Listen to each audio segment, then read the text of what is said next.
Hey folks, welcome to another smartphone comparison video brought to you by GPSmaestro.com.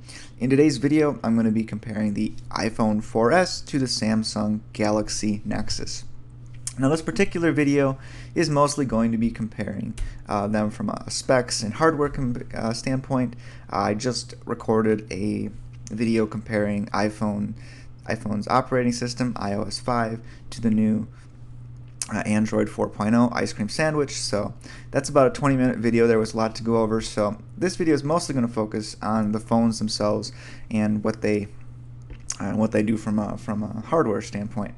So to keep it shorter, that's what we're going to do in this video. Let's get started. Alright, from a processor standpoint, they both have plenty of power to get the job done. You're really not going to notice much difference in this area, though. The Samsung Galaxy Nexus does have a more powerful processor. It has a 1.2 gigahertz dual-core processor, whereas the iPhone 4S has just a 1 gigahertz dual-core processor. But again, they're both very fast.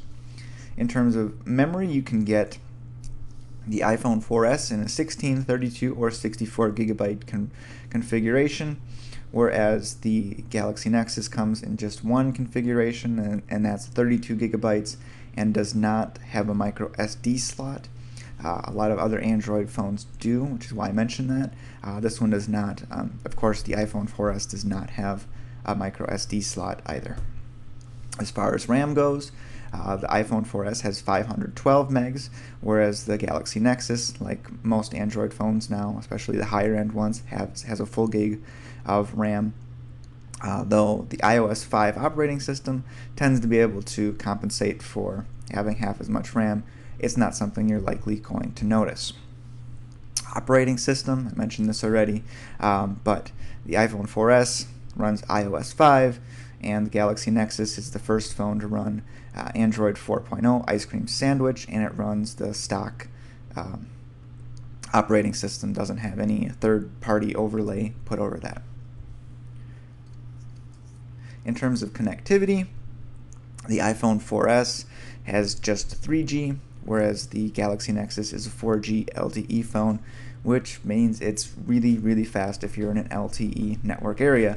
That also kills its battery life. So a double-edged sword there. You get really fast download speeds and can stream things really quickly, but your battery's going to suffer, whereas the iPhone 4S, especially on Verizon, is 3G. It's not super fast. It gets the job done, but its battery life lasts a lot longer.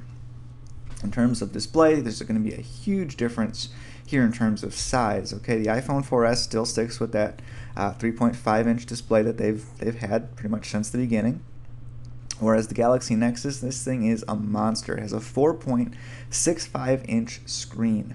It's got a Super AMOLED contour display, so it's nice, it's bright, and the glass is actually curved a little bit. That's what the contour means. Whereas the iPhone 4S still has the Retina display and that very high pixel density of 326, but as you can see down there in the bottom right corner, the Galaxy Nexus has much higher resolution and almost the same pixel density.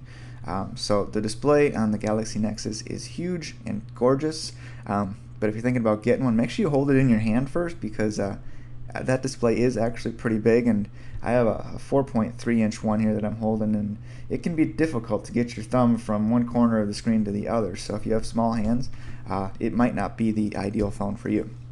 In terms of battery life, neither have been super great in terms of battery life. The iPhone, even though they focus on that, the 4S has suffered a little bit, but people are getting about 6 hours if they're using it.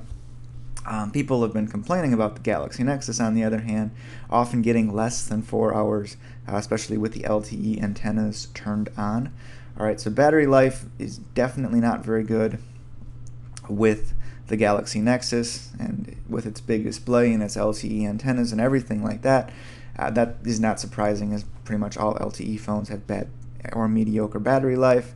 The iPhone 4S is decent. It's not the best of any phone, but it's decent, and you should be able to get a full day's worth out of it if you're not using it all day. In terms of weight, you're actually going to see that, considering how big of a size difference the phones have, there's not much of a weight difference. And it also has a lot to do with the materials used in the phone. Whereas the iPhone 4S uses glass and aluminum, the Galaxy Nexus, yeah, they used a lot of plastic. It can have kind of a cheap sort of feel in your hand. Not the best industrial engineering and design that Samsung has ever done. For the camera, both of them actually have pretty good cameras. I'll just say that right now, even though they're a little bit different. But the iPhone 4S has an 8 megapixel rear camera with LED flash, and they've improved the aperture size and the optics in it. So it's actually really about as good as any point and shoot camera that you're going to buy. The only way to get, take better photos generally is going to be to buy a digital SLR at this point. So the iPhone 4S has a fantastic camera. It has a front-facing camera for FaceTime chat and 1080p video recording capabilities. The Galaxy Nexus surprised a lot of people when it only was released with a 5 megapixel rear camera, though some enhancements in Ice Cream Sandwich have actually improved how the camera operates, takes better pictures, and has a panoramic mode. So it still takes pretty darn good pictures. Not as good as the iPhone, but pretty good. Also has a front-facing camera and 1080p video recording. Okay, this section here is for NFC, Near Field Communications. What the heck is that? Well, it's a little chip in there that allows, basically the thought is that people are going to be using their phones as wallets in the future, and NFC is what enables this. If you look up Google Wallet, that would be the app that kind of goes along with NFC. But it also basically allows phones or other devices with NFC chips in them to communicate with each other when they're in close proximity to each other. So iPhone 4S does not have it, no NFC chip. Galaxy Nexus does have it, which means that for mobile payments, it should be able to do those, though it's having some issues with Verizon wanting to implement their own, so that's kind of a headache in and of itself. But nonetheless, people are saying this is the future, though not a lot of phones have NFC chips in them. Just the Galaxy Nexus and the previous version of the Nexus S, I believe are confirmed in terms of Android having those particular chips. In terms of voice control, both actually do have voice control, even though Apple's is a bit more publicized with their Siri personal assistant. And theirs is actually, I would say, probably a little bit better. It's a little bit more deeply integrated and has a little bit more accurate. Still makes mistakes here and there, and it's not perfect. With Android, you get Google Voice Actions, and one of the new enhancements to Ice Cream Sandwich is that it does real-time transcribing, which is a cool feature in and of itself, but it's not quite as polished as the Siri personal assistant is right at the moment. And one other thing here, since I have a duplicate slide up here for you, is that the Siri personal assistant works really well with the Reminders app. Has location-aware reminders, so that if you're say driving past a grocery store and you had milk on your list, it'll remind you, hey, you're driving past a grocery store, pick up some milk. Alright, as far as price goes, you're going to find that you got a few choices with the iPhone 4S. You can get it for $200, $300, or $400 with a 2-year contract on AT&T, Verizon, or Sprint. And the Galaxy Nexus is $299 with a 2-year contract, and it's only available on Verizon.